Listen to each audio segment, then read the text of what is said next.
Hey everyone, and thanks for checking out the replay. So I'm Denise from Stratigro, if you don't know, and today I'm talking to you about karate and marketing.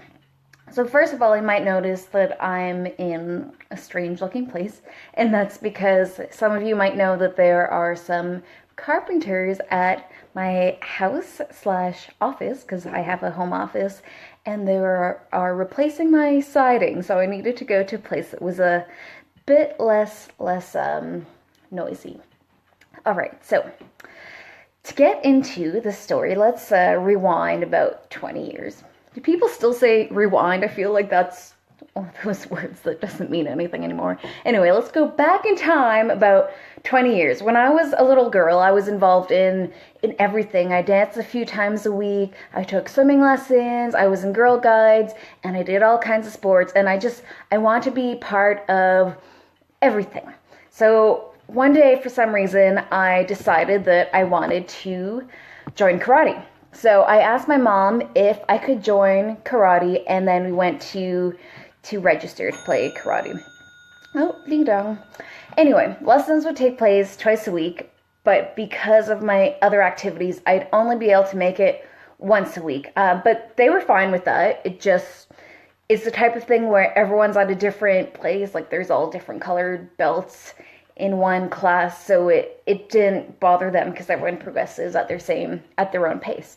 So I started to go to the lessons, and I learned how to count to 10 in Japanese and all the basics of karate. And so this was all fine, and I was doing fine at it, and I liked learning the Japanese counting. But there was one part that I hated. And that's we would walk across the gym doing our exercise, our punches, and go from one side of the gym to the other. And once we got to the black line at the end, we were supposed to yell something like, "Hiya!" And I was young, and I was really shy when I was young. And I really didn't like being loud so that everyone could hear. And the instructors kept telling me I need to scream louder, which I really didn't want to do. It made me really uncomfortable when everyone was looking at me and I had to scream. It was way outside my comfort zone at the time, and I didn't want to do it. And the instructors kept getting on me to keep yelling my hi-yas louder. So there was that. And then another thing was I was getting super frustrated because my friends who had joined at the same time as me were advancing twice as fast as me.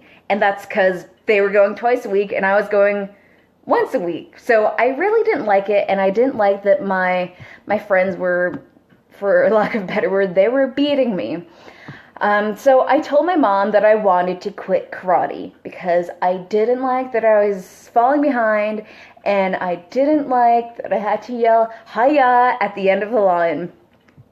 So what does this have to do with business? What business lessons can we learn here?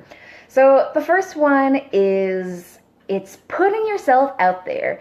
A lot of entrepreneurs have a great business and what they're doing is great, but they're scared to put themselves out there and advertise their business and make themselves be seen and heard. They don't want to yell hi-ya, if you will, because they don't want people looking at them and judging them. But if you don't put yourself out there and if you don't make everyone know what it is you're offering, they're not going to know what you do.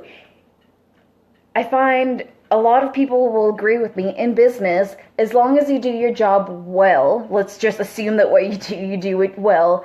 It's about your positioning and making sure that everybody knows what you do and you make it really clear what you can offer to people. So you really need to get over yourself and put your hiya out there. If your potential customers don't know that you exist or they don't know what you can do for them, how are they going to know? How are they going to know if you don't tell them? You need to announce it to everybody and yell at the top of your lungs off a mountain if you need to, and just not care if people are judging you and looking at you, because most people are too self-absorbed in themselves to care what you're doing anyway. So you'll feel uncomfortable for a few minutes and you'll grow your business.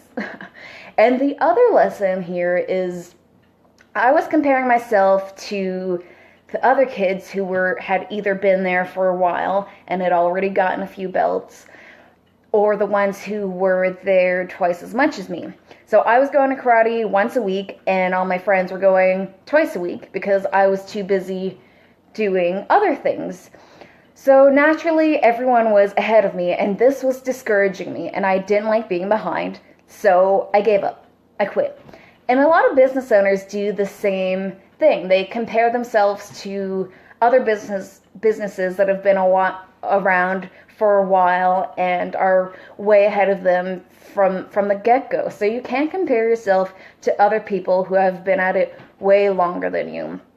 And another thing is, you can't compare yourself even to someone who started their business at the same time as you, because their journey is different and you don't even know what's happening inside their business. So it's not worth comparing yourself to them. Maybe they're working twice as hard as you are, or putting twice as much effort, or they're focusing on things that you're not. So instead of giving up because you're discouraged and other people are doing it better than you, find out what you can do to get ahead and grow your business and accomplish all the things that you want. So you're not going to get things done unless you put that work in and actually commit to doing it.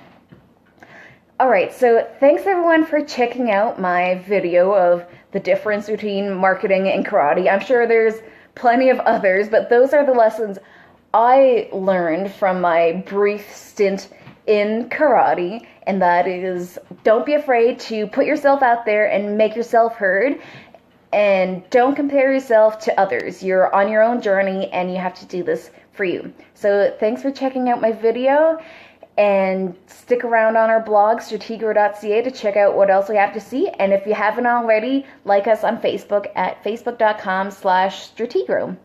All right, everybody. Thanks. Bye.